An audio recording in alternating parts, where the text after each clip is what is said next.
3790 New York 13 in Pulaski, New York.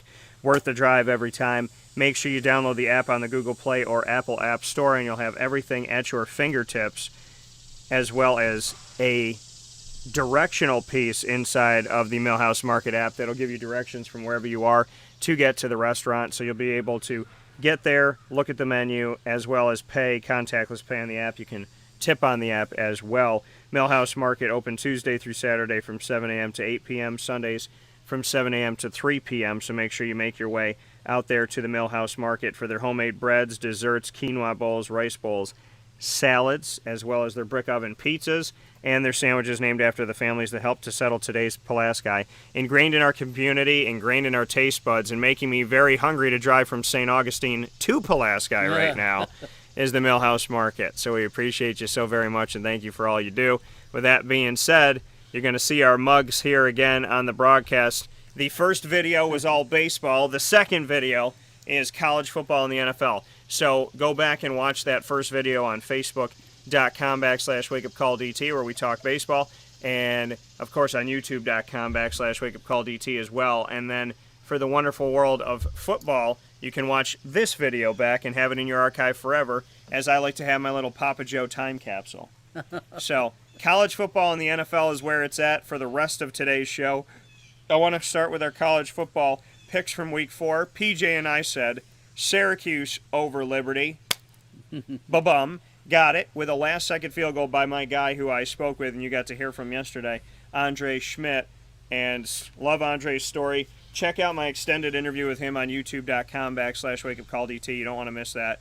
But thoughts on Syracuse getting the best of Liberty 24-21 as Dino ran the clock out on Liberty at the end after the forced fumble and fumble recovery by Michael Jones got the fumble recovery, and I think Cody Roscoe was there to push it out and get it into get it into Liberty territory and kick that 35-yard field goal.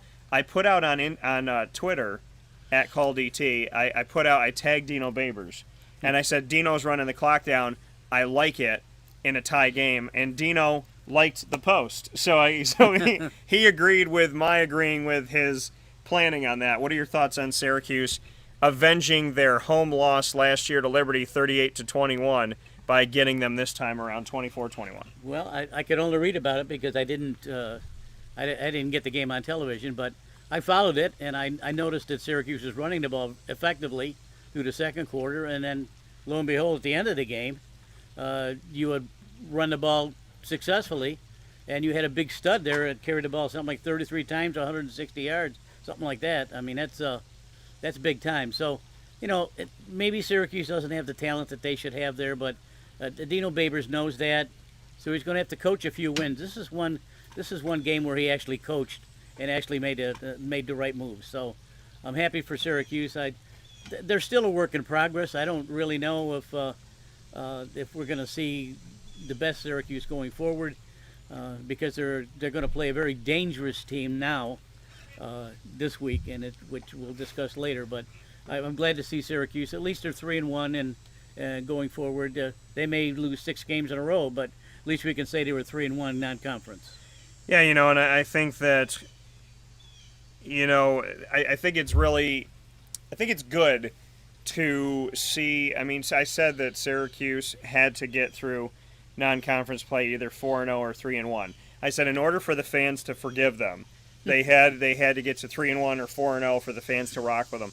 Now, I thought Liberty was going to be their trip up, maybe Ohio.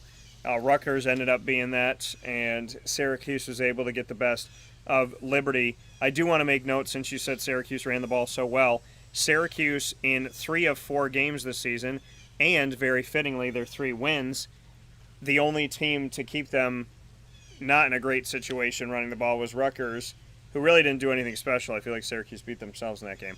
But Syracuse has 3 wins, and in those 3 wins, they have run the ball for at least 200 yards as a team. Perfect. Very good. I can equate that to my Gators right now, because my Gators, I think, is either leading the nation or second in the amount of yards gained at line of scrimmage rushing. So, what happens when you run the ball is you pare the clock down, you keep keep your defense off the field, and you're doing what you should do to win. You got to control the line of scrimmages. I've always felt that way and still do, even in the SEC, where you control the line of scrimmage, and you're going to win some games. And Syracuse is doing that, and so is Florida. Yeah, and I've only told Syracuse in the Dino Babers era to run the ball about 167,000 times, but Dino's finally listening to me, and they're 3-1. Maybe, just maybe, there's a place for me in coaching someday. Oh, my goodness. So I'm happy they're running the ball. Something to be said about getting at least 200 yards in 3 out of your first 4 games, and those 3 games being wins for you.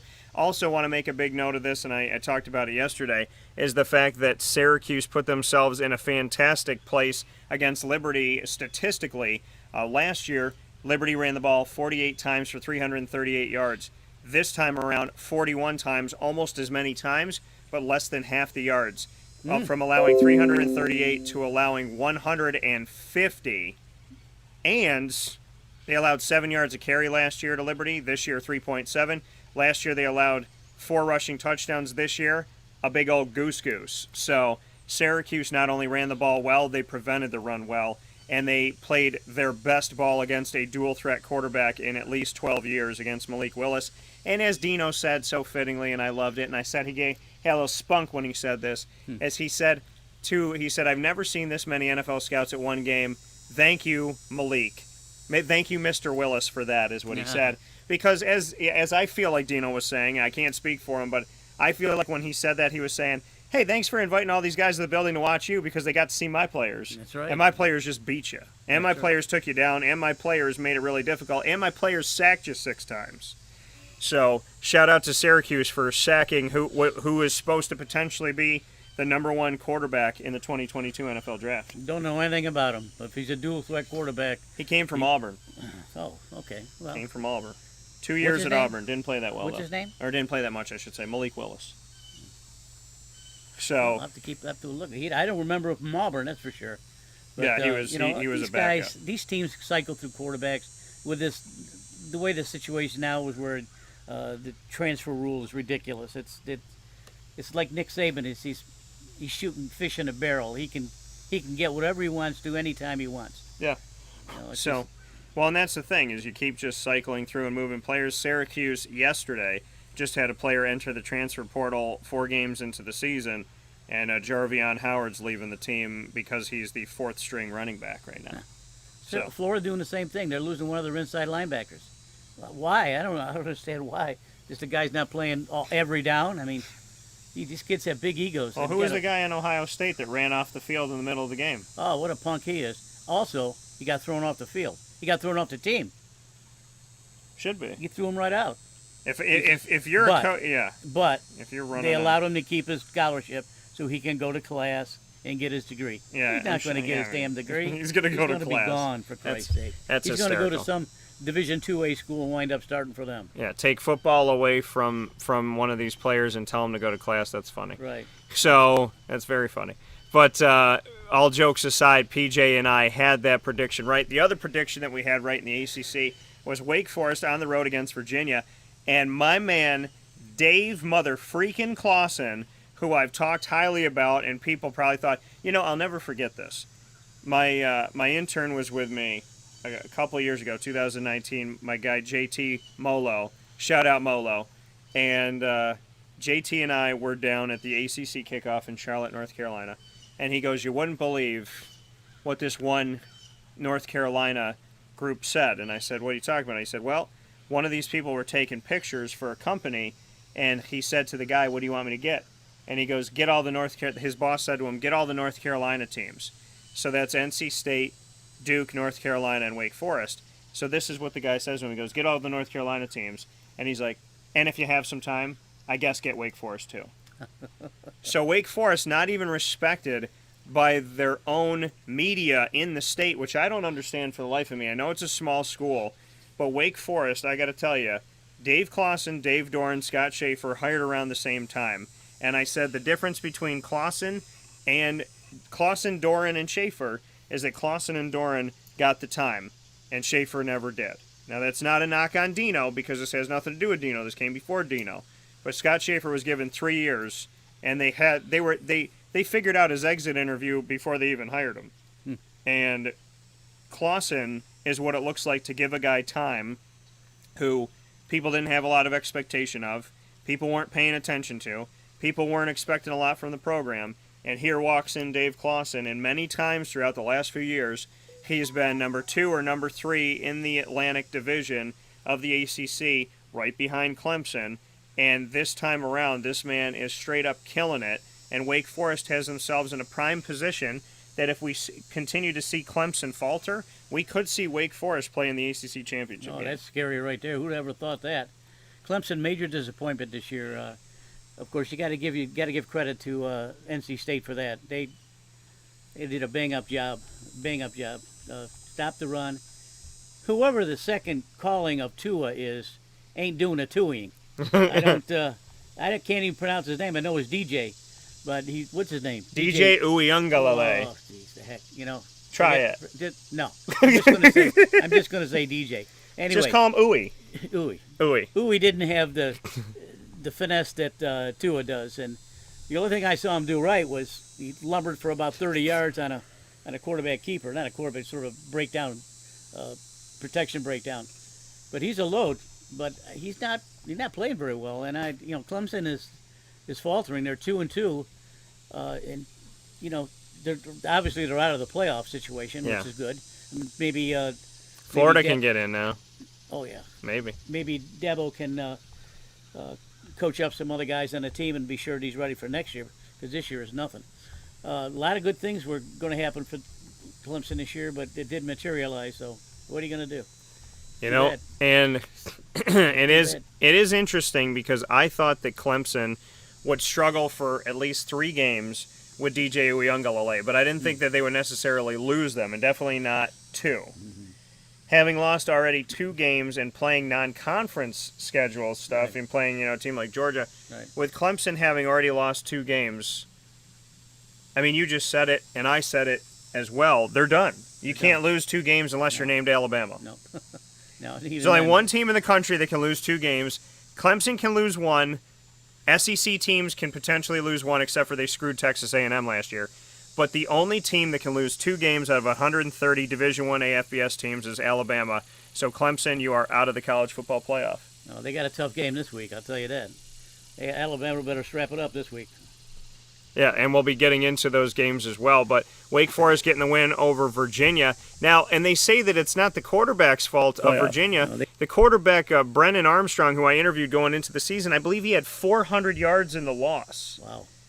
Big time. So Wake Forest outdid him and made this game look like it was all them, despite the fact that Brendan Armstrong did a pretty good job out there. You throw for 400 yards, you're all right, as long as you're not throwing, about 3 interceptions or whatever. But, it's a tough game. Wake Forest, we got that one right. And here's to the 2 ones that we got right that many people did not pick, and Vegas would have given us 100 times our dollar probably. And I'll go to the first one here. We picked the good old Arkansas over Texas A&M. Remember when SMU head coach Chad Morris, who I know pretty well, decided to leave the American and went to Arkansas, and Arkansas was in the basement of the SEC, and I said, well, he'll get a few years and they'll fire him. And they did.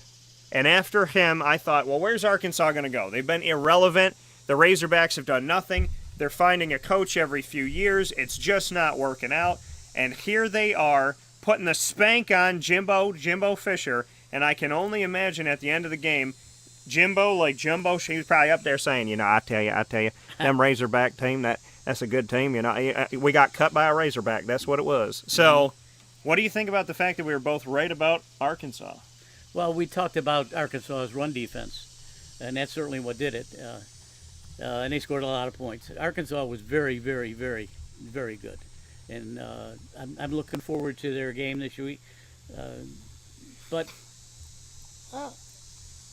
Texas A&M, to me, since Jimbo got there, has been overrated. They've had a good quarterback for years. Kellen Mond was started for them since he was a freshman.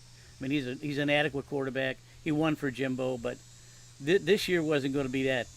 They have no Kellen Mond, and you got to play You got to play something else, Jimbo. Something else.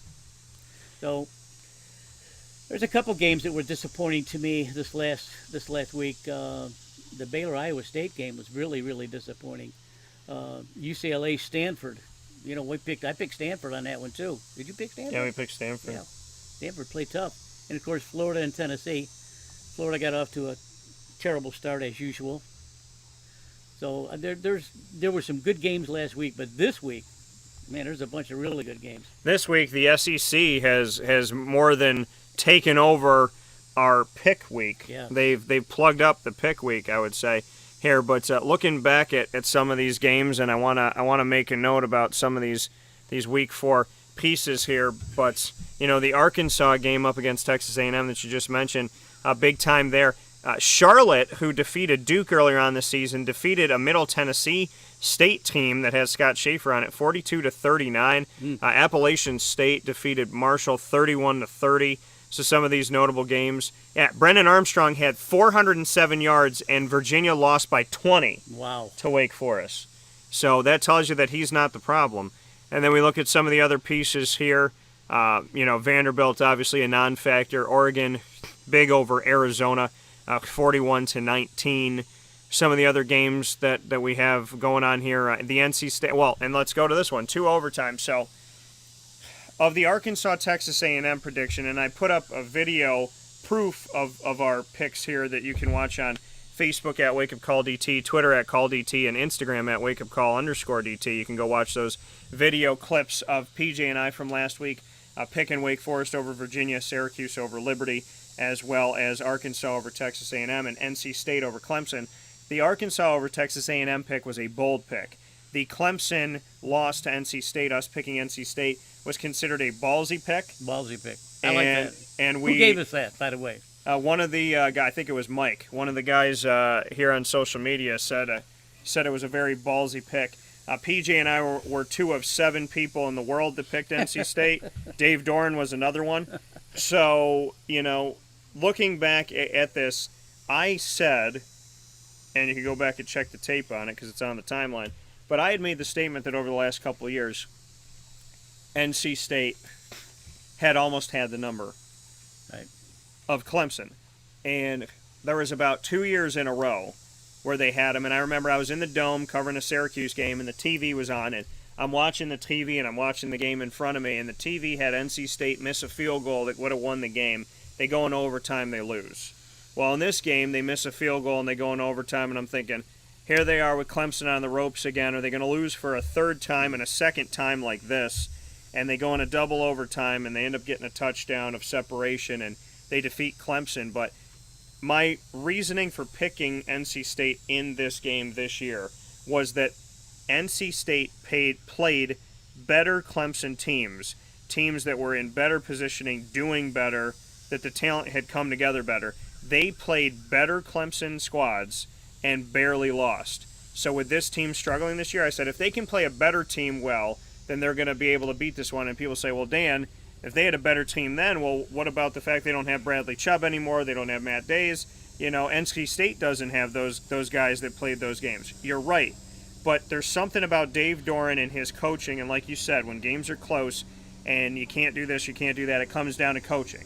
You can win some games doing this, that, whatever, but you gotta win the big ones on coaching.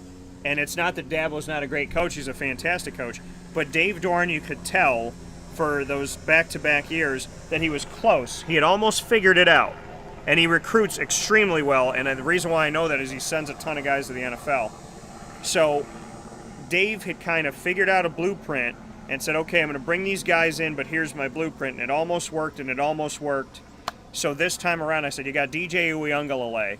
It's not Trevor Lawrence. He's struggling, and Clemson doesn't look like themselves.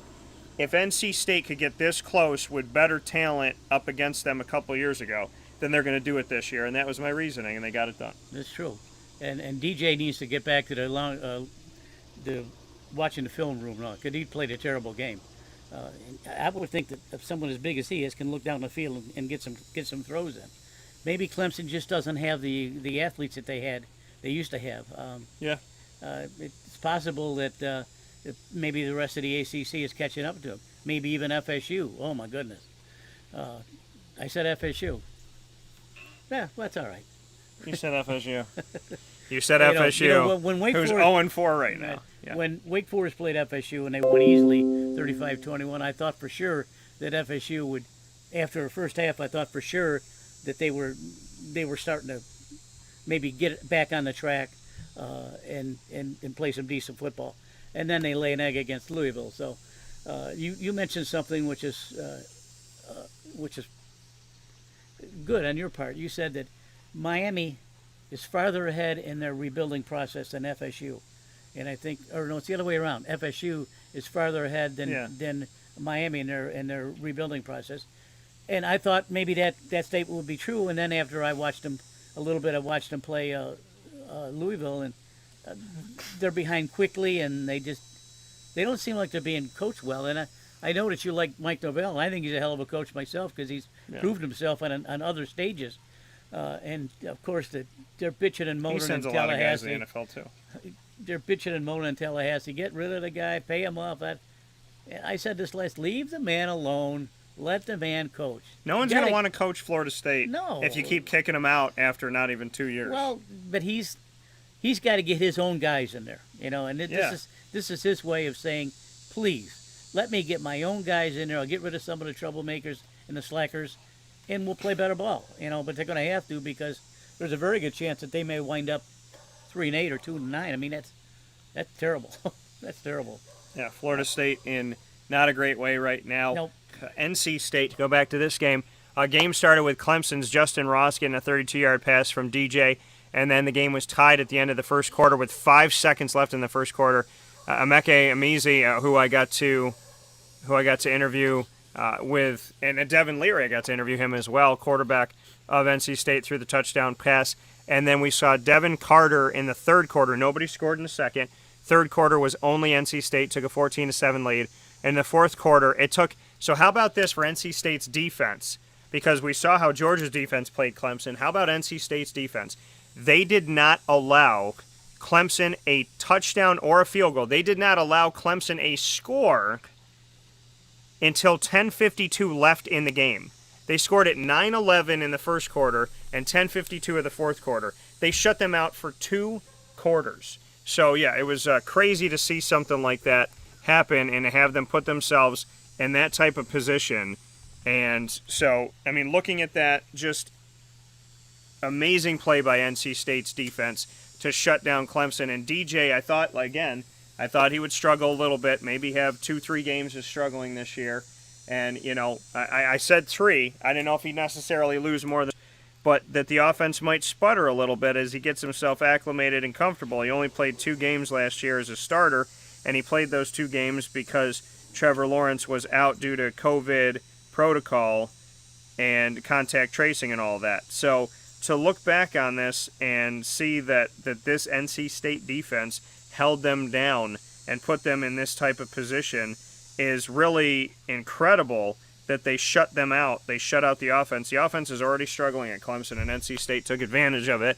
However, in OT, we saw that Clemson was the first to score, because usually the team that forces overtime has the momentum, and Clemson's the team that forced overtime on the road in Raleigh, North Carolina.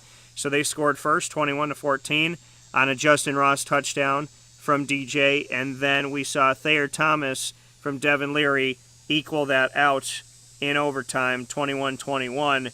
And then in the second overtime, it was Devin Carter who got a 22-yard pass from Devin Leary. And you have to try that. He tried that 2-point conversion. It failed, but it didn't matter because Clemson wasn't able to get a touchdown.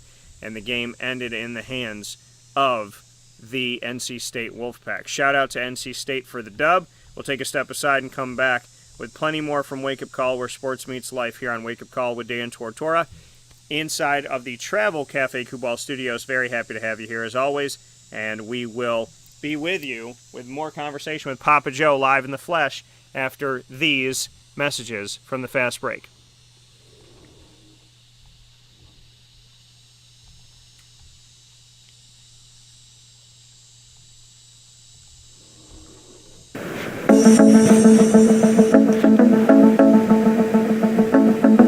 Avicoli's, located on the corner of Route 57 and Wetzel Road in Liverpool, New York, has been your trusted neighbor for decades. Located just steps from Liverpool High School, we're happy to have the Liverpool Warriors on-site, on-location broadcast at Avicoli's through Wake Up Call with Dan Tortora every single month, featuring student athletes, coaches, and administration throughout the year from Liverpool High School. Head out to Avicoli's today on the corner of Route 57 and Wetzel Road in Liverpool, New York, open Tuesday through Sunday for lunch, dinner, and drinks. We'd love to see you out there, and of course you can call them at 315-622-5100 for takeout, delivery, and catering. That's 315-622-5100, and also find them on myavicolis.com. That's myavicollis.com.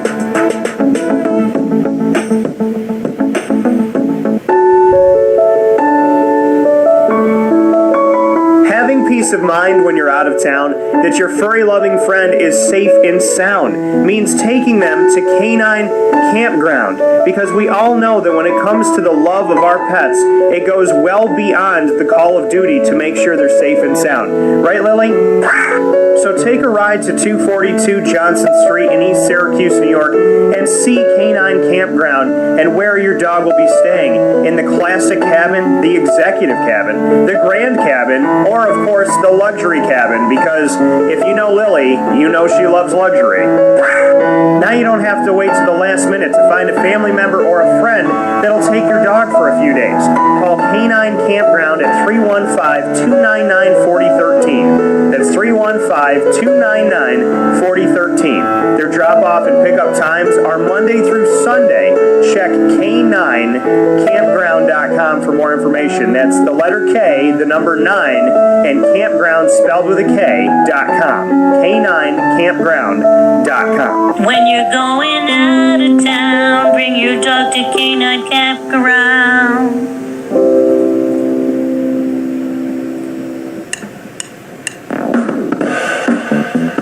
PB&J's Lunchbox, the food truck that you love finding all throughout central and upstate New York, now has a street-side cafe. So when you're craving their traditional favorites as well as their out-of-box amazing menu items, you can now head to 663 Old Liverpool Road in Liverpool, New York. Located just minutes from the highway, the Thruway, Destiny USA, and Onondaga Lake Parkway, PB&J's Lunchbox Street-Side Cafe is there for you Monday through Saturday from 9 a.m. to 7 p.m., serving breakfast, lunch, and dinner all throughout the day. Get breakfast for dinner, dinner for lunch, whatever you fancy, including their award-winning grilled peanut butter and jelly sandwich. Find them at 663 Old Liverpool Road in Liverpool, New York. PB&J's Lunchbox, where we love to know what's in your lunchbox.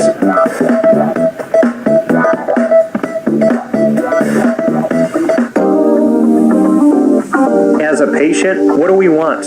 To be cared for, to be listened to, and to have someone walk us through the process on our path to victory. Victory Sports Medicine and Orthopedics does all of those things beautifully, with Dr. Mark Petropoli leading the team on 791 West Genesee Street in Skaneateles, New York, located minutes from beautiful Skaneateles Lake. Whatever your injury may be, from head to toe, preventative care, rehab, physical therapy, laser therapy, and surgery are all available at Victory Sports Medicine and Orthopedics, where they care about us, they listen to us, and they understand that everyone's path to victory is a little bit different. Let them help you on yours by calling 315-685-7544 to make your appointment today. That's 315-685-7544. And find out more information at victorysportsmedicine.com.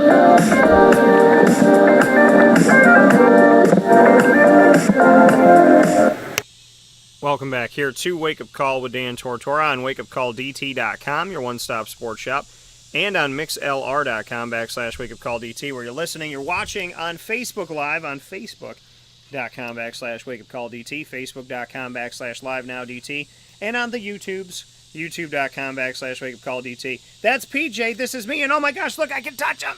He's here!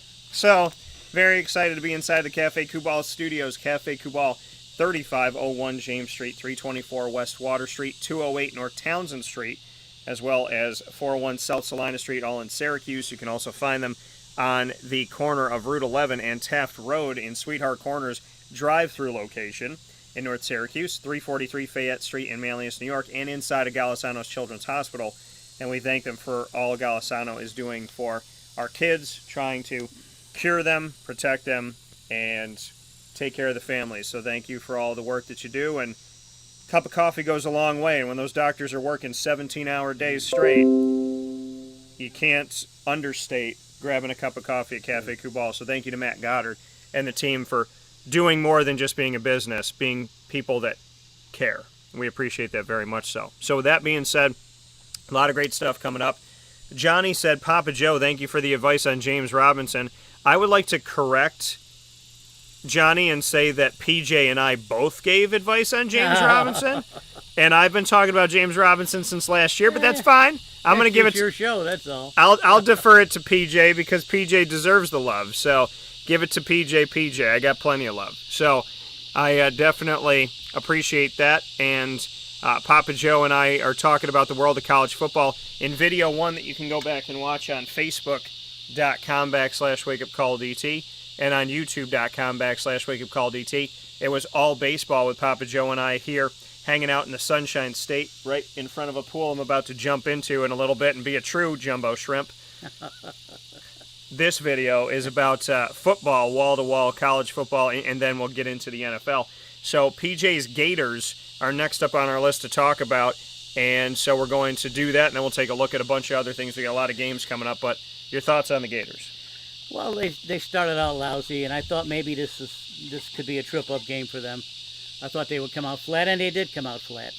And I could see Dan Mullen screaming on the sideline there after giving up a 75-yard touchdown pass, and man, he was pissed, let me tell you. But for the rest of the Gator Nation and for you SEC haters out there, we actually saw the real Emory Jones play this last weekend. He was sensational. He was, he passed for 200-something yards and ran for 140-something yards. So, with the ball in his hand, he's scary. And frankly, folks, you may be able to see this kid later on because he's eligible now again. Anthony Richardson is a bigger version of Emory Jones. He's taller, he's got more weight, and he's faster. Can you believe that? He's 6'4", 230 pounds. And 3 weeks ago, he sprinted away for an 80-yard touchdown run. These quarterbacks are scary. I refer back to something I told my bros the other day, and when Wisconsin was playing Notre Dame, I sent my bros a message saying, you guys need a quarterback. And they says, well, we can't have any of Florida's, and the guy we had for quarterback is now playing for Notre Dame. Yeah. So, you got to go for it. You got to have a quarterback. Florida asserted the line of scrimmage in the second half. They shut them down, Tennessee down for nothing. They didn't even get 100 yards in the second half. And then Florida, ran their offense and got their skill guys in the game. So it wasn't a game after the first couple of series in the second half, but Florida is eligible to get tripped up this week before we get into our picks. But Florida needs to play a little bit better off the kickoff, and I think this week is spoiler alert on me. And I don't know if we want to get into that already, Daniel, but I think we've exhausted everyone that we want to talk about. But maybe Notre Dame and Wisconsin. Notre Dame didn't show me anything. Wisconsin looked flat. They didn't have a quarterback. You can't beat Notre Dame without a quarterback. Notre Dame is still floundering inside, outside the top 10. Still got to show us something. Yeah. Right. So, they could be eligible for the playoffs because they're Notre Dame. Glad to see UCLA Stanford play UCLA. That was a good game.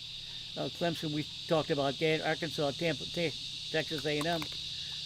Man, Arkansas can play. Arkansas will now line it up this week against arguably, one of the best teams in the nation in Georgia. Yeah. If not number one, they're number two. And that's going to be a hell of a game. In Florida is going to be playing Kentucky. Yeah. There's some good games, Michigan and Wisconsin. Louisville at Wake Forest, which would be a good game. Cincinnati and Notre Dame, my goodness. Mississippi and Alabama, two ranked teams. Oregon and Stanford, Florida, Kentucky, and Baylor versus Oklahoma State. So, yeah. Arkansas and Georgia right off the bat. Georgia's defense, Arkansas's defense, could be a low-scoring game, but I think you're going to see Georgia assert themselves this week. Well, I find it interesting in the SEC standings that Georgia is at the top of the SEC East. Right behind them, Kentucky, and both are 2-0, the only undefeated teams in the SEC East. Everybody else, Florida, Missouri, Tennessee, Vanderbilt, and South Carolina, have losses in the SEC. And looking at Georgia and Kentucky, both undefeated at 4-0, I find to be interesting here because Florida's playing Kentucky, as you mentioned. And then in the SEC West, Alabama at the top, where they typically are at 4-0. They're 1-0 in the conference. Arkansas is 1-0 in the conference after winning this past week against Texas A&M, and they're 4-0 overall. So you only have 4 teams in the SEC that are 4-0 overall, and those teams include Kentucky and Arkansas. And we look at the fact that LSU is also undefeated in the conference at 1-0. They're 3-1, and we see that Ole Miss is 3-0, but they haven't played a conference game yet. Texas A&M with a conference loss, Mississippi State also with a conference loss. So the SEC, I bring all this up because this is a massive week of SEC games. There's so many games to talk about on the slate of SEC versus SEC. And with Kentucky being right behind Georgia in the East Division and Arkansas right behind Alabama in the West Division, did you ever think that, and I know it's early on in conference play, but did you ever think that I would be saying Georgia, Kentucky, Alabama, Arkansas? No, I figured that Georgia would be leading the division, and I know that Florida has to go through Georgia just to get to the championship game like they did last year. They beat them, but there's very few teams in the nation when they play good can beat Alabama. If you don't play good, you're going to get killed. Even if you play good, you're still going to lose 21-7 or 28-14, something like that. They're just extraordinary. They're so fast. Defense, they swarm to the ball. The wide receivers, you look at the NFL, and the landscape is dotted with Alabama wide receivers. And Jerry Jeudy got hurt this couple of weeks ago, and I don't know if he's going to come back this year or not, but he's a burner. They got some speed on the outside. They got another good quarterback who happened to be the California Player of the Year 2 years in a row. Yeah. Winds up coming to Alabama, and he's going to be a killer too. So, Arkansas, Georgia, I look for that game to be a defensive struggle. I do think that Georgia will probably wear them down. I think they got a little bit better offense. That'll be a game to watch.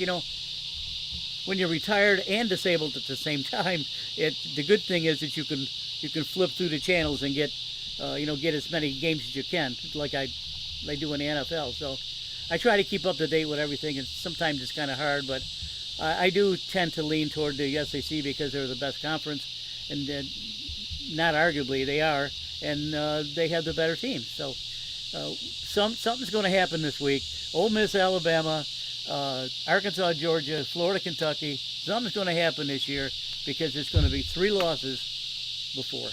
Oh, damn.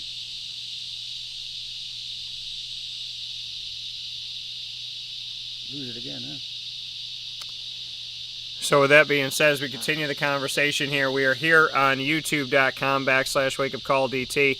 Facebook does not like us. So we must have said something conservative.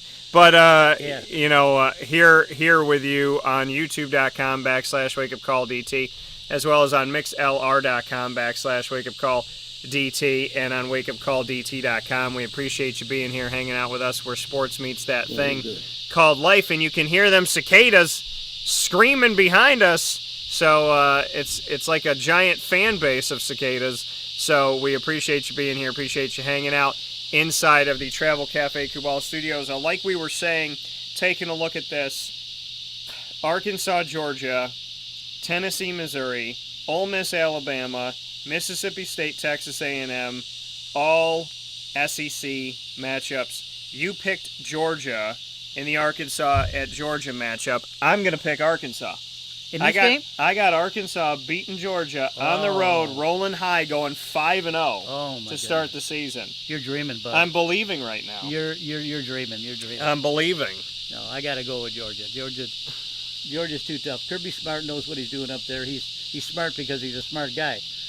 He's almost recruiting as well as Nick Saban is. So he's getting his players. He needs, he's serviceable quarterbacks, and a staunch defense, which is how he likes to play the game. Yeah, so I'm going to go with Arkansas. I feel like they right now in this moment they're riding a high. They're on that, and you know what? They're going to lose the game at some point, but I don't think this is going to be the game. Okay. So I know they're on the road, but I'm going to give them a little bit of a, I'm going to give them a nod here and give them some credit where credit is due, and I'm going to pick Arkansas this week. I'm going to stay with Arkansas and ride them here and move forward with them. The next game that we have up to talk about, PJ, Virginia at Miami. What do you have for this one? Well, Miami, big disappointment. Virginia lost last week. Tough loss. Miami has the athletes. I think that they're a better team. I don't know if they'll play better, but Manny Diaz is trying to do the best he can down there. You know, him being a Hispanic person and being able to recruit in South Florida is very big for him, and he hasn't done that quite yet. I'd like to see him have better players, but I do think they'll win this week. Yeah, you know, and I think Miami playing, well, here's the thing. Virginia has a lot of talent. Virginia has a quarterback, like I said, that threw it 407 yards in a loss, and Brennan Armstrong. But Virginia is struggling right now. Miami's playing at home, so I'm going to give the slight edge to Miami. I'm going to agree with you for that. Good. Michigan at Wisconsin. Michigan not looking that great against Rutgers. Wisconsin, like you said, falling flat against Notre Dame. Wisconsin doesn't have a quarterback. Whoever it was, I don't even remember the guy's name last week. My bros were bitching about it, but they're not going to be competitive here. As much as I don't dislike Michigan and Jim Harbaugh and all those guys up there, I do think that Michigan's the better team here. With my heart, I would like to see Wisconsin win the game, and because of that, I'm going to select them. So Wisconsin in this one, you know, this one is very hard for me because of the fact that, you know, Wisconsin hasn't done anything to really make you believe that they're going to get it done, but Michigan hasn't either. This is just an ugly game. So we're back here on Facebook Live for the third time. Third time's the charm, folks. We appreciate you being here with us on youtube.com/wakeupcalldt, mixlr.com/wakeupcalldt, and facebook.com/wakeupcalldt when it feels like it. And definitely thank you for hanging out here with us inside of the Travel Cafe Kubal Studios. PJ and I in the same building. I could touch his hand, so it means a lot to me. And I'm wearing my Jacksonville Jumbo Shrimp shirt that I was able to pick up down here, so shout out to the Jumbo Shrimp. They have more football wins than the Jaguars right now. So my thoughts on Michigan at Wisconsin, I don't like either team. I feel like this game is underwhelming. This is a game that I'm like, do I watch it? Jim Harbaugh has alluded more situations to be fired than,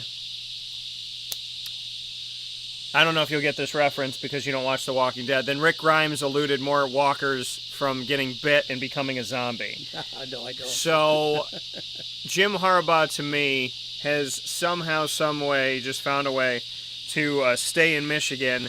I don't like this game. I'm not happy with this game. This game is not fun for me.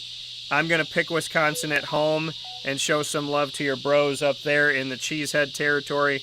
But I think Michigan is a pretender, and I think Wisconsin's got to figure things out. So okay. I don't like either one, but I'm going to pick Wisconsin. Tennessee at Missouri. What do you have for this? Tennessee, I think, bounces back. Missouri, I don't think belongs in the ACC. I don't know how Missouri wound up being in the SEC. I don't get that. But Tennessee showed me something last week. They do have a lot of better skilled players than they have been. I look for Tennessee to bounce back this week. Yeah, you're going to go with Tennessee to bounce back. I'm going to pick Tennessee on the road as well. My guy Josh Heupel, who I had here for a couple of years at UCF, I believe that he'll figure it out and find a way. And, he played the talent of Florida this past week and did some things. So I'm going to pick Tennessee on the road at Missouri. I think that Josh Heupel is going to get Tennessee back in a little bit of a better state. And I think if they stick with him and, he sticks with this thing, I think, some good could come. I don't know how long it'll last, but I think some good can come out of it. Western Michigan, my guy, the head coach, Tim Lester, good friend of mine who used to be the offensive coordinator and quarterbacks coach of Syracuse under Scott Schaefer, at Buffalo, who features Central New York native and CNS North Star alum running back Mike Washington Jr., who in his first ever game that he could play as a true freshman, got out there and got himself some good yards per carry. What are your thoughts on Western Michigan at Buffalo, which is a MAC game? Well, I don't follow these teams all that much. I follow them because you do for Western Michigan. So just to pick someone, I think I like Western Michigan in this game. Yeah, I'm going to pick Western Michigan in this matchup as well. I know they're at Buffalo, but Western Michigan test themselves. They play the Michigans of the world. They play big old teams. They've been playing Syracuse, but Western Michigan likes to play Michigan. They like to put themselves out there. They've done some good things, and they won on a trick play last year, which I thought was really, really cool. Trick play from my guy, Mr. Tim Lester. So I'm excited for what's to come, and I'm going to pick Western Michigan. I think it'll be a fun game to watch. Ole Miss at Bama-Lama. Does the lane train pull in and get anything done? This will be Ole Miss's first SEC game of the season. Hell of a way to start the SEC for them. The lane train's going to be derailed, bro. This one, he's got the athletes, and Lane Kiffin, to me, is an underrated coach, offense-wise especially. He's probably going to call a plays this week. Alabama doesn't want to be caught sleeping on this one. I think they'll get out quick on them and draw away quickly. Yeah, I'm going to go with Alabama in this as well. You know, there's one thing that doesn't change in a pandemic, and that is the fact that Alabama continues to look like themselves. So I'm going to go with Alabama in this. Somehow, when teams struggle, they just seem to get better. So I'm going to go with Alabama and agree with you on that. Oregon at Stanford. What do you have for this one? Oh, geez, I like Oregon's speed. They showed me something a couple weeks ago when they beat Ohio State, which I selected. I'm very happy about that. And I think Oregon keeps going forward. I think that they're probably the fastest team out there in the West Coast, even though we don't get to see them a lot. But I like this team in this game.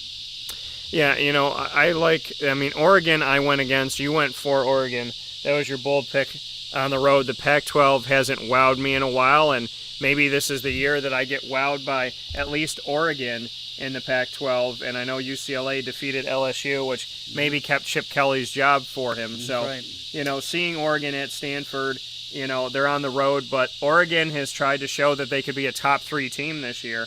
And with Clemson falling, they could find that Pac-12 spot into the college football playoff. So I see the avenue for Oregon. I see them taking it as of right now, and I got to go. I think Oregon's going to be a fine wine, and I think they're going to get better with time. So I'm going to go with Oregon over Stanford on the road. Mississippi State at Texas A&M. Mississippi State at Texas A&M. Mm-hmm. I think Jimbo's probably going to coach him up this time. He's got something to prove. He didn't look good last week, that's for sure. But I know he's got some skill players he wants to reveal too. So I like Texas A&M in this game. Yeah, I'm going to go with Texas A&M as well. They're playing at home, so I'm going with Texas A&M and seeing if they can't figure out something here to get a little bit better. And I'm saving a couple for the end. PJ noted something here. I'm saving these for us, but the next one to go to Cincinnati at let's go Baylor at Oklahoma State. What do you have for this one? Boy, Baylor look good. Oklahoma State up and down. I think that they play faster in that league than most teams, maybe outside of Oklahoma. I think Oklahoma State can win this game. You know, Baylor. Here's the thing. Oklahoma State is a team that, the Oklahomas and the Oklahoma States of the world, they have struggled with teams that I give respect to that not everybody gives respect to.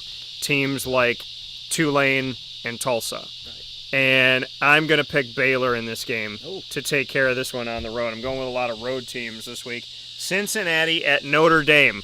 We still haven't bought into Notre Dame this year and still don't understand why they're ranked so high because, people like to rank them on their history and not in the here and now. Cincinnati at Notre Dame. Cincinnati is a top 10 team, a team I know very well. what happens in this game, Papa Joe? Can Cincinnati now mind you, Cincinnati's ranked 7th in the country in the AP. They're 8th in the coaches poll, and Notre Dame is currently 9th in the AP and 7th in the coaches poll, which is completely disgusting and disrespectful. Right. Anywho, what are your thoughts on Cincinnati and Notre Dame? I think that you're finally going to see a team other than the SEC play fast. And what I mean by that, they play fast to the ball on defense. They play fast with their skill positions. They play fast, period. I think Cincinnati will reveal how poor Notre Dame is playing this year. Now, I don't want to, I don't want to get all the Notre Dame people all pissed off at me and everything. Notre Dame is Notre Dame. They're going to be there, sometimes, This is not a week they're going to be there. I like Cincinnati. I've been looking for this game for 3 weeks. I like Cincinnati in this game. Yeah, I'm going with Cincinnati in this one, too. I know Luke Fickell well. I know what he's capable of. I know that he decided to stay in Cincinnati because he saw he could build something there. Like he said, my wife likes it, my kids like it, he likes it there. And for me, he is in a place where he is building a powerhouse. He had one of two decisions to make. Build up Cincinnati and leave like every other coach does, typically, 90% of them. Or build up Cincinnati, stay in Cincinnati, and make Cincinnati a force to be reckoned with and make them a powerhouse and make them the team you don't want to play. That's right. And he made them attractive to the Big 12. He's made them attractive to the American. And I'm going with Luke Fickell in this game. I'm going with Cincinnati to win this matchup. Mary T chiming in saying, good show, guys. Nice setting and great sports information. Thanks, MT. So I brought us to our... Now, I did this on purpose. I know you did. Cincinnati and Notre Dame, I wanted to bring that to the end, but right before we talk about my home and your home, so you're Florida at Kentucky. Let's go there first. This is spoiler alert to me, Daniel. This is a scary game for Florida. Yeah. Kentucky is better than people think they are, and one good thing is when these coaches come into the SEC, 2 things you got to do. You got to play fast. Of course, you always hear me harp on that, and they got to recruit good. Kentucky has been doing that, maybe not the last couple of years, but this year, they're for real. And, folks, you're going to hear it live with DT. Kentucky over Florida. Kentucky over Florida. Now, why do you think that? What makes you believe that? Well, they're playing at home. Yeah. They have a good defensive front. I think they're allowing something like 50 yards a game, something real thing. And they have a good quarterback who is explosive, and he's a dual threat quarterback, which, most teams don't do well with dual threat quarterbacks. Florida's got the best dual threat quarterback in the SEC, but Kentucky, this is a scary game for Florida. This is, if they get off to a bad start, they lose the game.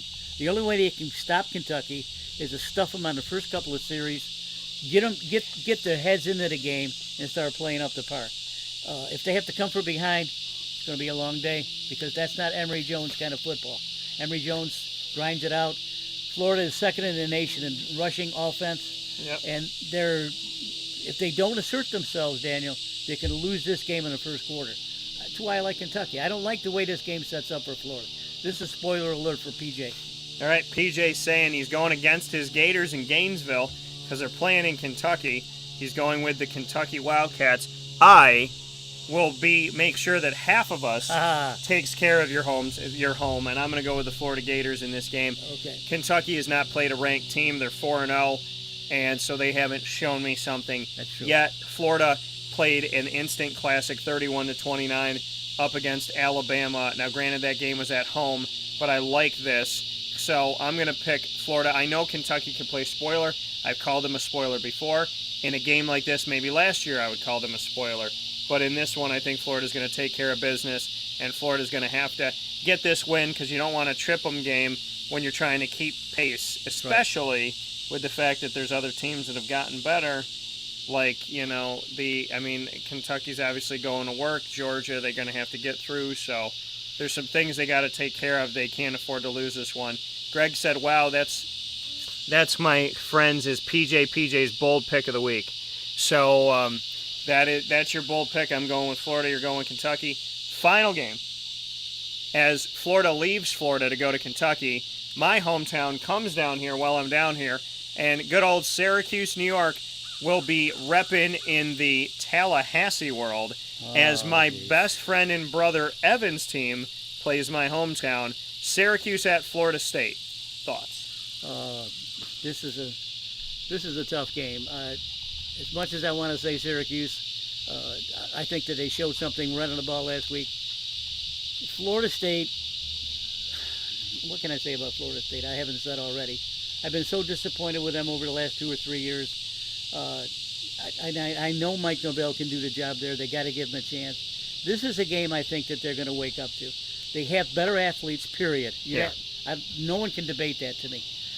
They got a gimpy quarterback who has actually showed the nation how to come back after a frightening injury that he has. Mackenzie Milton has done a hell of a job, and Mackenzie Milton is going to continue to do that.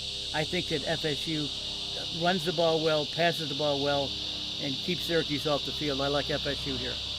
You're picking, as Papa Joe calls it, half-ass you. So he's going with FSU here at home to get their first win of the season. I feel like I should jump in the pool after this. I'm picking Syracuse. All right, that's all right. I'm picking the That's Syracuse Orange in this one. I'm not picking them because it's my hometown. I'm picking Syracuse because I believe that this Syracuse team can hang with Clemson right now. The way that Clemson's playing and the way that Syracuse is pushing. Listen, this defense has some spunk. This defense has some life. This defense played well last year, but the offense didn't come back with it. Garrett Schrader's getting his start because Dino said he'll at least start the game because he won the last one. So Schrader being a running quarterback, Abdul Adams and Sean Tucker, you got two guys in the backfield. You fake, and have him run or give it to one of them. When you got three guys that can run the ball successfully, no team, no matter how well they prepare for you, is going to be able to truly know where the ball is going. You got wide receivers waiting to reel in that ball. You got Maximilian Mang and Luke Benson at tight end that hopefully can get something done there. You got an offensive line that's struggling on the right side but doing well on the left. And you have a defense that is going to go after Florida State, who's made a bunch of mistakes. And this defense loves to create turnovers. So I'm going to pick the Syracuse Orange team to win the... You know what? Should I do it? Should I do it? Should I jump? Sure, go ahead. All right, I'm going to do it. I'm picking Syracuse, baby. And look, behind you, he jumped into the pool, folks. He jumped into the pool. I can't believe he did that. He's going to come back all soaking wet. His shirt, his pants, and everything. He jumped into the pool. I jumped into the pool.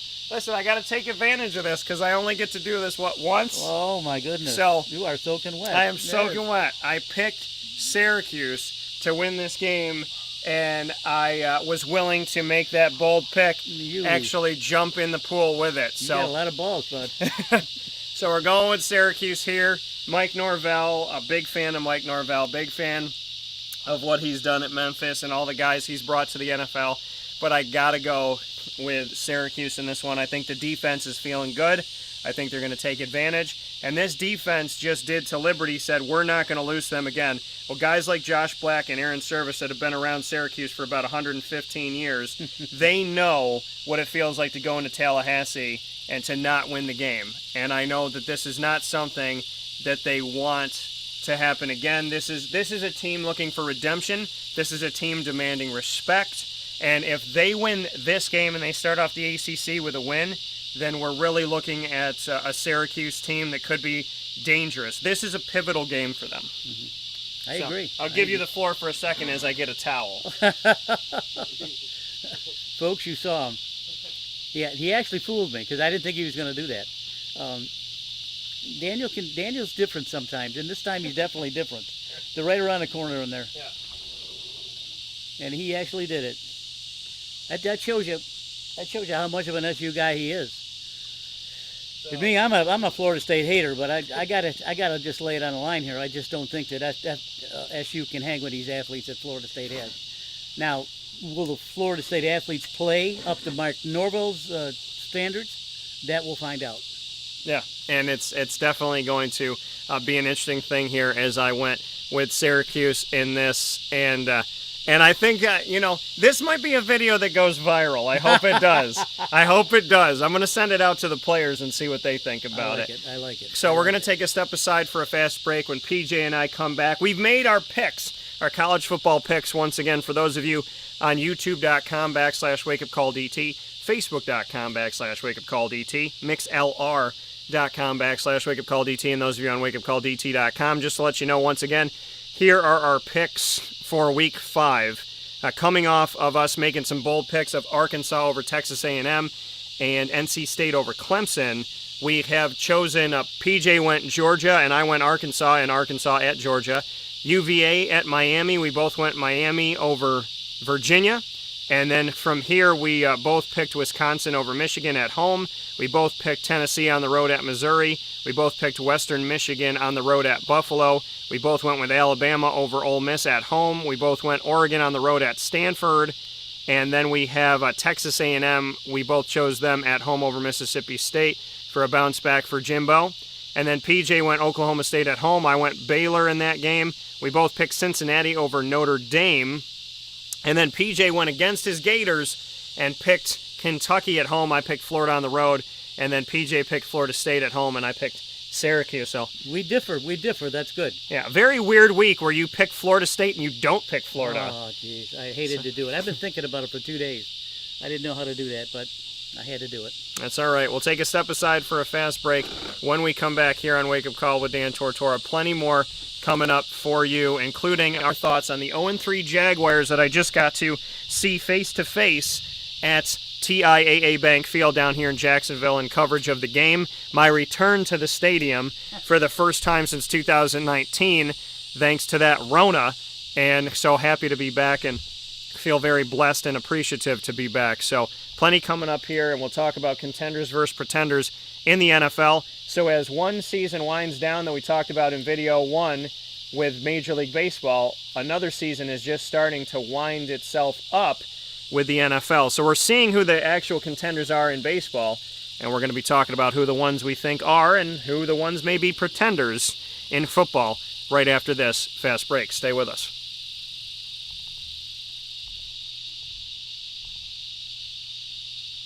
Carvel DeWitt, it's what happy tastes like. Do you know why? Because we make ice cream. Creamy, rich, flavorful ice cream. Not yogurt or iced milk like some of our competitors. Ice cream. Fresh, by hand, daily. For the calorie conscious, we have something new for you. Our new Carvelite. Same great flavor, creaminess, and texture of our regular ice cream with only 35 calories an ounce. So whether you want an ice cream cake, flying saucer, dasher, carvalanche, hard or soft ice cream, we will satisfy your craving with our fresh, handmade regular or new Carvelite ice cream. Carvel DeWitt. It's what happy tastes like.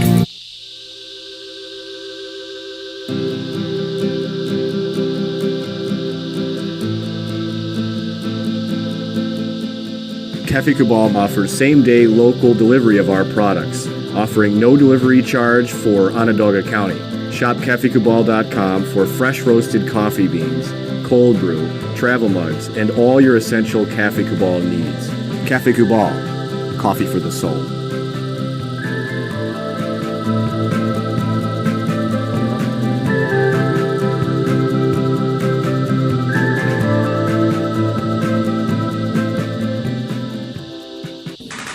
The Wildcat Sports Pub in Camillus, New York is located on 3680 Milton Avenue in the Home Depot Plaza. It is your family-friendly sports bar and restaurant. Folks, some sports bars aren't family-friendly. Some family-friendly restaurants are not sports bars. The Wildcat Sports Pub in Camillus, New York is proud to be both. It is that marriage that you've been looking for years. The Wildcat Sports Pub is your home base for your sports bar and restaurant needs, games for the kids, indoor and outdoor activities, and enough things on the menu to come back every single week and get to try something new.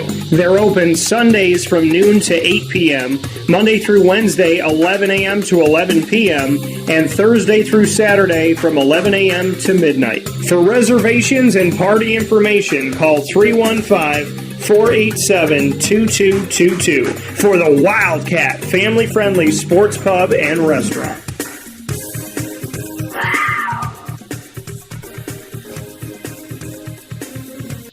Welcome back here to Wake Up Call with Dan Tortora, on site, on location, down in our second home of Wake Up Call, which is the great state of Florida. You know, our first home is central and upstate New York, and our second home is right down here in the great state of Florida. And I am here with PJ. PJ, fresh off of jumping in the pool after making my bold pick of the week, Syracuse over Florida State in Tallahassee.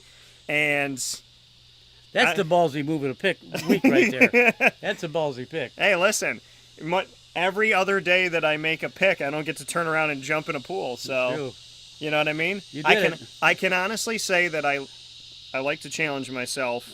And in almost it'll be 18 years of broadcasting in November.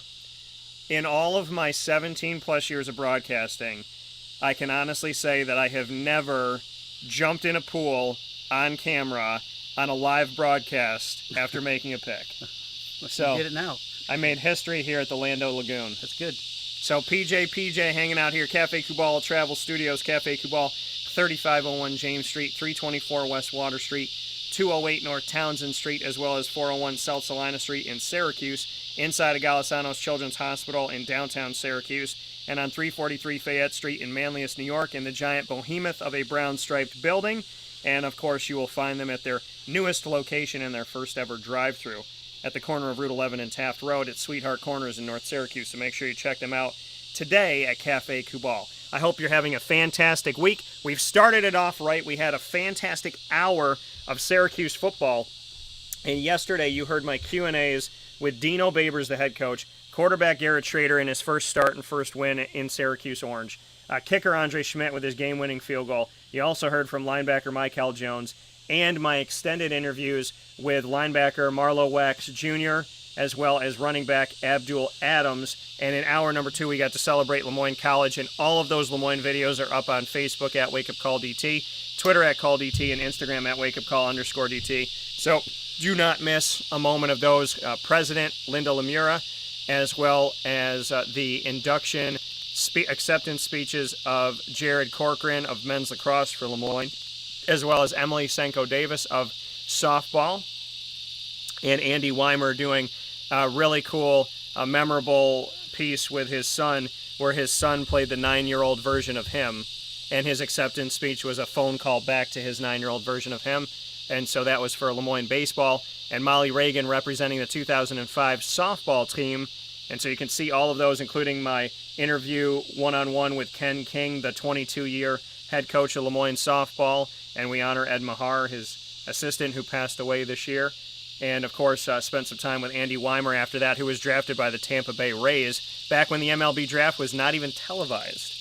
So a lot of good stuff that we got to do just on Monday. And then today, how did I follow up Monday? By having PJ, and if that's not enough for you, I just jumped in a pool. So it's time for Contenders versus Pretenders. I said I was going to do it, and I did it. So right now I'm a contender. Who in the NFL do you believe through 3 weeks is a contender, and who's a pretender? Well, I like the Rams an awful lot. Boy, they looked awful good. Obviously, I'm very disappointed in Jacksonville. There's not anything I can say to your listeners that could sweet talk it, make it sound good. It's not good. Jacksonville had this game. They had this game in hand. Yeah. In the third quarter, they had it in hand. And then the wheels come off. A bad interception by Lawrence on a play that I don't know who barreled.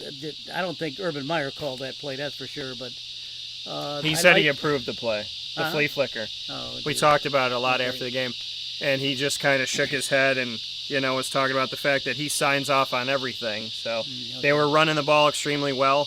They did one possession, I think, when they scored the touchdown from James Robinson, that they ran the ball 8 straight times. And just like a football team in college football, marched down the field up against Arizona and running the ball. They ran it with Trevor. They ran it with Carlos Hyde. They ran it with James Robinson. And it was successful. Robinson had, I think, 6 of the carries or something like that. And it worked out, and they just methodically did what I thought Syracuse should be doing. And it was awesome. And then they tried the flea flicker, and it didn't work. No, it's awful. Forcing off his back foot and all that stuff. Lawrence is going through some growing pains. I know that, and everyone's they're on his ass, and Of course, they're on Urban's ass, but let the man coach, let the man run the team, the franchise. Lawrence is going to be fine. He's going to be a stud quarterback in this league for many, many, many years. He's got enough skill receivers for them to put together a game plan to win.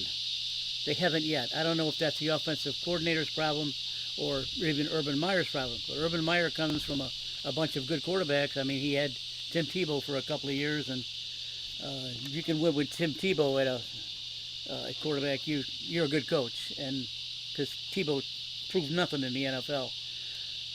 The Rams really look like they're for real, and so does Tampa. So both teams, even though that was a good game to watch, I like Carolina this year. I think Carolina's for real. Sam Darnold has absolutely turned that franchise around. Imagine the New York Jets giving up on Sam Darnold. How can you do that? I don't know. The Jets are like the Mets in New York. They can never win. Well, and what the difference between the two is the Mets look like they're trying. The Jets look like they try to lose. So, yeah. But, looking at these, going division by division, I would say, the Buffalo Bills are contenders right now, not pretenders. Miami, not having Tua in the situation that they're in, not too much going on, really nobody else to talk about there. Cincinnati at 2-1, are they contenders or pretenders? Right now, I lean more on the side of pretender. I don't know if I'd say they contend right now. Baltimore has bailed themselves out of the game against the Chiefs and bailed themselves out against the game against the Lions. So I'm going to say pretender at the moment, although I like their talent. I like three of those teams in this division: Cincinnati, Baltimore, and Cleveland. Cleveland showed guts last week. Cincinnati, of course, Joe Burrow put a great game plan together. He got 3 touchdown passes. Lamar Jackson is Lamar Jackson with Baltimore. They'll go as far as Lamar Jackson will take him.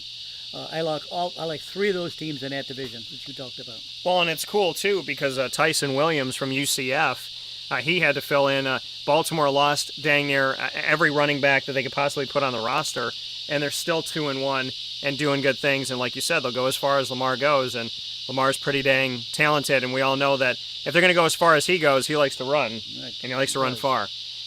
AFC South, I would say Tennessee is a contender, nobody else. The AFC West, Greg wrote in, he said they're all contenders. Kansas City at the bottom of the division at 1-2. The Chargers just defeated them to go to 2-1. The Broncos and the Raiders are 3-0. I'm going to say the Broncos are towing the line of contender-pretender right now. I'm going to give them a slight contender edge. The Raiders, I'm going to say pretender. And the Chargers, I'm going to say pretender. And the Chiefs, I'm still going to say contender. The Raiders, pretenders. Denver with Teddy Bridgewater. I'm giving them a slight edge right now. Edge. I'd go with that, a slight edge.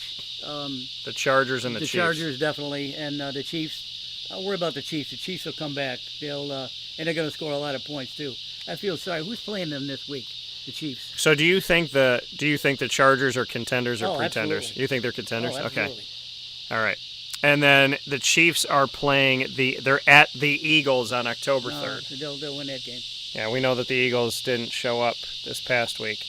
So the Eagles really, their biggest win was on the road at a very not great Atlanta Falcons team that they defeated 32-6. An Atlanta Falcons team who found a way to defeat the Giants at home in MetLife on the day that they honored Eli Manning, who won 2 Super Bowls. Talk about how far they've fallen to fall and lose a game like that. I like the Rams. Did you say the Rams? We didn't get there yet. So I like the Rams. So the NFC East, to jump to the NFC, Cowboys, I would say, I'm going to say pretenders at the moment. I'm going to put them right on the line between contender and pretender. I'm going to put them on the equator line, the 500 line. Washington, no, and nobody else. There's no one there. Green Bay. So I'd say Dallas has to show me more before I pick a side. Green Bay, I would say contender. Chicago's deciding between 3 quarterbacks. That's a no. I would say Minnesota's got a shot. Carolina, I'm going to say contender. Mm-hmm. I also said going into the season that, like any other Jet and really any other quarterback, They scapegoated Mark Sanchez, who brought him to back-to-back AFC Championship games, and one of them as a rookie or a first-time starter. And then they let go of Sam Darnold, and I said, I think Sam Darnold's going to, show the success as well. He was still in his rookie contract. They let him go, and I had full faith that Sam Darnold, I was about 80%, 85% confident that he was going to be better without him and make them pay. So I thought he would definitely be better without him, but to look good, they're 3-0 right now. I like Carolina. Matt Rule, my guy from Temple's there. Robbie Anderson's back with Sam Darnold from the Jets. 2 mistakes the Jets made because all they do is make mistakes lately. So I'm going to say contender. Tampa's a contender. New Orleans a pretender right now. And then the Rams, I'm going to say contender. I'm going to say Arizona contender. And that's it. So what do you think about the NFC? My man Jameis. Oh, my goodness. My man Jameis is hanging in there. Folks, you'll see the bad side of Jameis pretty soon. Don't worry about it. But Sean Payton's a smart coach. He knows what he's got in Jameis. He's not going to let him throw the ball down the field 50 times. If he starts doing that, he's going to start losing games, and Jameis is going to be on the hot seat. Jameis, take care of the ball. Don't get... He's a big, tall drink of water. I like what he did yesterday. Guys hanging all over him like Ben Roethlisberger, and he throws a TD pass from 5 yards out. Great play by Jameis' part. But Jameis, don't think, please. Don't think. I love Tampa Bay. I still like Tampa Bay a lot. Atlanta Falcons, they're not going anywhere this year. The Rams, you got to like the Rams. Cardinals, that little jitterbug can move. That kid can extend plays better than anyone in the football game, and that includes Lamar Jackson. Kyler Murray has made me a believer, because 3 years ago I said he wasn't going to make it. He's too small. He is too small, but he's moved so quick that he can extend plays. All he's got to do is throw down and out for the entire game. No one can beat him. He's that quick. In the 49ers I like because Jimmy Garoppolo is doing a good job over there. And Seattle, I'm surprised that they lost yesterday. I'm surprised that they have 2 losses. I would say all 4 of those teams, in my opinion, are quasi-pretenders or contenders. What about Green Bay? What about their division? Oh, Green Bay. Where did I see that? NFC North. Oh, yeah, Green Bay. You don't give the ball to Aaron Rodgers with 37 seconds left and think you're going to feel safe. He proved that again yesterday. He's the best at clock management. A couple of throws to Devontae Adams, they kick a field goal, they win the game. How do you not play a prevents defense when you got the best quarterback in the game and the best wide receiver in the game, and they throw 2 passes for 40 yards and kick a field goal? Why would you not play prevent defense there? Don't like the Bears at all. Minnesota I like a little bit, and Detroit Lions doesn't have a clue. But Green Bay, I think they can take their division rather easily. I'm going to tell you the guy that you don't give the ball to as a quarterback in the NFL right now. I'm going to give you the short list. At the end of the game, you don't give the ball to Josh Allen of the Bills. Right. You don't give the ball to Aaron Rodgers of the Packers. You don't give the ball to Tom Brady of the Bucks. Right. And I'm also going to say this. You don't, and Kyler Murray's toeing that line. You don't give the ball to Pat Mahomes of the Chiefs, and you don't give the ball to Lamar Jackson of the Ravens. That's a good list. And they're all dangerous with the ball, and especially with a minute left. Mahomes can work some magic. He didn't have it yesterday, though.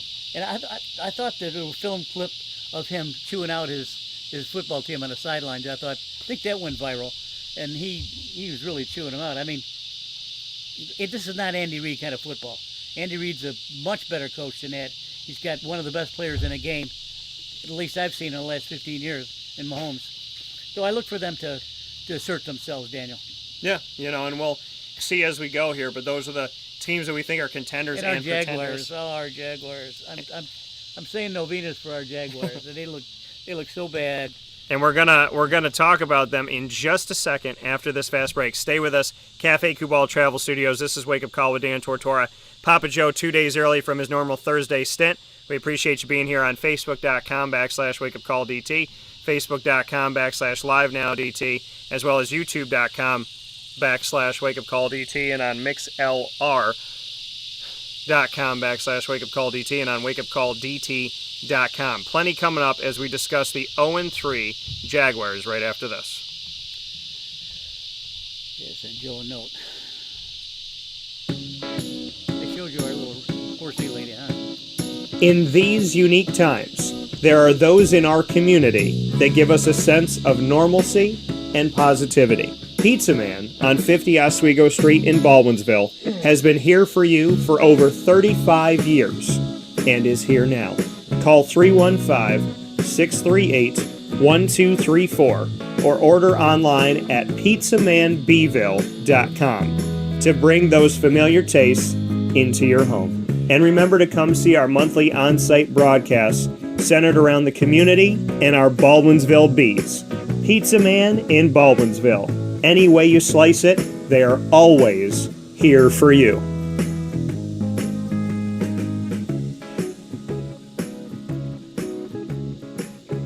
This is Jimmer Sikowski, owner-operator of Chick-fil-A Cicero, 7916 Brewerton Road in Cicero, right in front of the Home Depot. I had a deep feeling that God wanted me to do something bigger with my life and to help people, help others. I kept putting Chick-fil-A in my life, and I realized as I was going through the franchise selection process that positively impacting the lives of others was really core to what we do here at Chick-fil-A. First of all, it starts with the food. The food is brought in fresh daily. We bring in local produce. We prepare to order in the kitchen. We hand bread our chicken. We hand spin our milkshakes. It's great food. It doesn't taste like fast food. I think the second thing is the way people feel when they come in a Chick-fil-A restaurant. It's different. We try to treat people with intentional kindness here, which is very different and deeper than good customer service. And so I think it feels remarkable for most people to come in a Chick-fil-A restaurant. And then lastly, the impact that we try to have in the community is very different. It's a big part of the expectation of every operator of a Chick-fil-A restaurant is that they're actively engaged in their community, they're a leader in the community, and they're making a difference. When they realize that what we're striving to do is to shine a little light in their life, that's a very, very different experience than you will have at any other quick service restaurant. And it's that remarkable experience that I think people will emotionally connect with. I'm George Townsend of Honda City with some good advice when buying a new car. The true cost of owning a new car is determined by the appraised value when you trade it. No vehicle appraises higher than a Honda. Next, look for low APRs and deep discounts. You also want low maintenance costs and great fuel economy. That's why my advice to you is to buy a new Honda. Looking pre-owned, visit our Honda Certified Used Car Center. Honda City, 7140 Henry Clay Boulevard, Liverpool, or HondaCity-CNY.com. It would be a pity if you don't shop at Honda City. Our corporate purpose at Chick-fil-A is to glorify God by being faithful stewards of all that's entrusted to us and to positively influence all those who come in contact with Chick-fil-A. And what became increasingly clear from our success in Cicero is that people love Chick-fil-A. And also I think we recognized that, we had a great opportunity to grow the brand and grow our platform. I felt incredibly grateful when I was selected to be a Chick-fil-A operator. I think what it's meant for me, what I've come to realize on a very deep level is that this is a calling for me. It's not a career. It's not a job. The Lord called me to be a Chick-fil-A operator and to use these restaurants to glorify Him and to positively influence other people. I'm blessed. I'm very blessed. Head to Chick-fil-A Clay on 3974 State Route 31 in Liverpool, New York. Welcome back here to Wake Up Call with Dan Tortora, live from the Sunshine State in paradise. I'm finally drying off here. That's the beauty of jumping into a pool in Florida, is that when you jump into it, you're dry within a half an hour. I'm here with Papa Joe, Cafe Kubal Travel Studios, 3501 James Street, 324 West Water Street, 208 North Townsend Street, 401 South Salina Street, all in Syracuse, downtown Syracuse inside of Golisano's Children's Hospital, and of course on 343 Fayette Street in Manlius, and their newest location and first ever drive-through location on the corner of Route 11 and Taft Road in North Syracuse, New York. Before we wrap up the day, PJ, it's time to talk about our 0-3 Jaguars, who will be featured in my video Q&As later on this week on Thursday. So on PJ's normal day, you'll get the Jacksonville Jaguars. You'll get to hear my questions and responses from Urban Meyer, the head coach of the Jacksonville Jaguars. You also hear my video Q&A here and see my video Q&A with quarterback Trevor Lawrence, return specialist Jamal Agnew, wide receiver Marvin Jones Jr., and outside linebacker Josh Allen will all be joining me on Wake Up Call coming off of their game this past weekend. Your thoughts on the Jaguars? What can you say? I mean, I had visions of them doing actually much better and even winning the game. I don't understand what's happening. They just don't. They don't have a cohesiveness. That doesn't look like they're playing like a team. Urban looked like he's lost on the sidelines. Daryl Beverell, I don't know what he's calling. You got to give this kid a chance to play ball. That's Trevor Lawrence. You got to give him a chance to be himself. Don't restrict him. I mean, just like Lamar Jackson or Kyler Murray or someone like that. Let the man play ball. Let him air him out 40 times a game and see what happens. You're always going to get your 2 and 3 yards in a cloud of dust because of James Robinson. You're always going to have the running game. Carlos Hyde comes in and gives him a sniff. So you get 75 yards rushing. You got to get this kid down the field. You got giant wideouts, great-looking young players.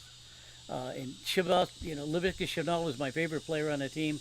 You got to get him. Never mind this flare-out wide receiver. Get the ball down the field.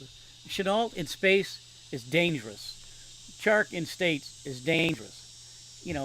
Open up the playbook a little bit, Urban. So you may lose 35-31, but get the kids in the game. Let them play ball.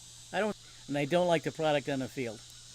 Yeah, you bring up the point of, these short passes and whatnot and what they've done. I mean, Cam Robinson and Andrew Norwell both came out of this game and came back in, and I mentioned that because the health of the offensive line has been an issue for years. It's been an issue with Gus Bradley. It's been an issue with Doug Marrone. It's been an issue under Urban Meyer, and it just continues. I can't imagine that all these guys that are vets that they pay good money to, that they're going to keep them all if they keep any of them, because Cam Robinson's been hurt. Andrew Norwell's been hurt. He got hurt when he came in on a 5-year deal from the Carolina Panthers in free agency. Brandon Linder, the center's been hurt. A.J. Cann has stayed the most healthy. Jawan Taylor's been okay. But, it's on them. It's on some decision-making by the coaches. It's about getting comfortable. You have these speedy wide receivers out there. Why they're not direct snapping to Jamal Agnew or, put themselves in a wildcat situation like that, or just getting the ball out to Laviska Shenault, let him go to work. DJ Chark's not getting enough sniffs. Shenault's not getting enough sniffs. Marvin Jones isn't getting enough sniffs. So you got to work things out, and obviously you're going to have jitters as a first-time NFL quarterback. You're going to make mistakes. Peyton Manning threw what felt like 100 interceptions in his first season with the Colts. They only won one game, and then he goes on to win multiple Super Bowls and be a very effective quarterback and arguably the best audible quarterback ever. So I'm not saying that Trevor Lawrence is Peyton Manning. I'm saying he's going to make mistakes. He's going to have his rookie issues. But like Urban Meyer said, you can't the Jacob Hollister interception. He said you can't do that to a rookie quarterback. He said you can't bobble the ball and give that up. That wasn't Trevor's fault. So he's like, basically what he was saying was, hey, Trevor's going to make mistakes, but you can't do that to a rookie. You can't have that happen to a rookie. He's going to throw a pick. He's going to have moments where he's getting to know the game, but you can't be a receiver out there that can't hold on to the ball and give up a ball like that. That interception wasn't Trevor's. So, he said those things can't happen. And then he went and traded for Dan Arnold, which makes me think that Jacob Hollister's time on Jacksonville is probably going to be very short-lived, potentially. I thought that they had enough tight ends on their roster. O'Shaughnessy, for some reason, is not catching the ball and not playing at all. I know he's not the best blocker. Why they got another tight end, I'm not sure. If they have a package for a tight end, give it to O'Shaughnessy. But you give up a first-round pick from last year in C.J. Henderson. Right. C.J. Henderson's gone. To give up a first-round pick for a backup tight end doesn't make sense at all. I think we're both sitting here kind of melancholy because we're both sad of what's happening. Now they're going to be faced with a national audience on Thursday playing the Carolina Panthers, right? They're playing Carolina? Cincinnati. And, what's Carolina going to do? They're going to shut them down. They're playing the Bengals. Huh? They're Bengals on Thursday. Oh, they're the Bengals. at Cincinnati. The Bengals, okay. Well, you got a good quarterback. You got Joe Burrow. I mean, Joe Burrow's going to sit back there maybe and pick them apart, but they got to play better, Daniel. They got to play better. Defense, they're doing as best they can defense-wise. They're showing a lot of balls, playing good defense. Defensive backs needs a little bit desired, but now you got Joe Burrow coming in, and now he's got his best bud, Chase from LSU, who's now on that team. They got a little history together, a little cohesiveness too. So if you don't get after Joe Burrow, it's going to be a long night too. So I don't know what more to say. I want to see them. Well, how about what Trevor has to go up against? He has to go up against his wide receiver, who's got a great relationship with Joe Burrow. Right. He has to go up against T. Higgins, Right. who's played very well with Joe Burrow. That's right. Good point. So looking at this, Trevor by the numbers, 54.9% completion percentage in his first ever game in the NFL, 3 touchdowns, 3 picks, 42.4% in the next game, 1 touchdown, 2 picks, 64.7% completion percentage in this last game, and 1 touchdown and 2 interceptions. Yeah. So he has 5 touchdowns to 7 interceptions to start off the season. We can't sugarcoat it. The last game against Arizona, a lot of those yards was the end of the game. Nothing, garbage time. Garbage time. So he completed 60, 70 yards in garbage time.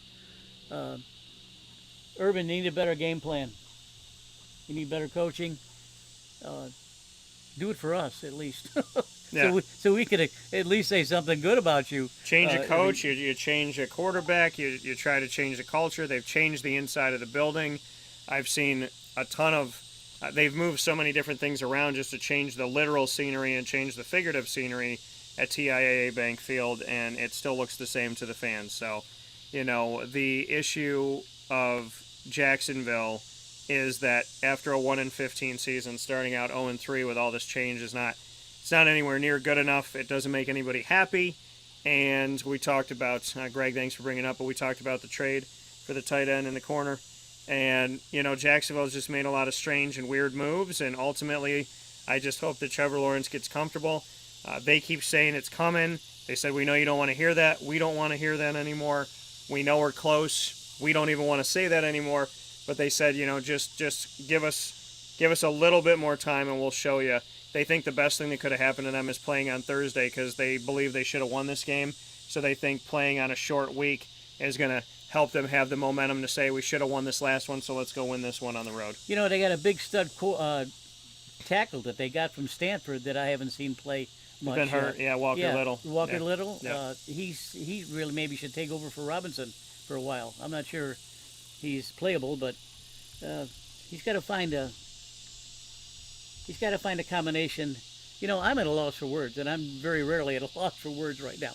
I don't want to keep belaboring the point, but there has to be a better product on the field and has to be better coached. So, I'm not going to say anything more. No. I'm all done talking. No, I'm with you, PJ. So that being said, the ingredients to success will shift to Thursday as Papa Joe shifted it here to Tuesday. We appreciate you watching from the beautiful sunny Florida, my second home of Wake Up Call with Dan Tortora. I wish you all a fantastic day. And my final note as we sit here by the water, and I just got out of the water, is time for me to say, you know what swims in the water? Those Lemoyne College Dolphins. Look at this. And so make sure that, like tomorrow and all the time, Dolphin Time is every Wednesday on Wake Up Call at 9 a.m. Eastern Time. AD and DT, where I sit down with Athletics Director Bob Beretta, is the first and third Wednesday of every month. The second and fourth Wednesday, including tomorrow, Wednesday, September 29th, is Dolphin Dive, where I'm sitting with coaches, student athletes, and representation of the athletic department of Lemoyne College. You'll get to see a fantastic new student athlete spotlight in Dolphin Dive this Wednesday, September 29th. To find out who that is, find us on Facebook at Wake Up Call DT, Twitter at Call DT, and Instagram at Wake Up Call _DT, as I'll be making that announcement later today for Dolphin Time. And, of course, as we always say, fins up, baby.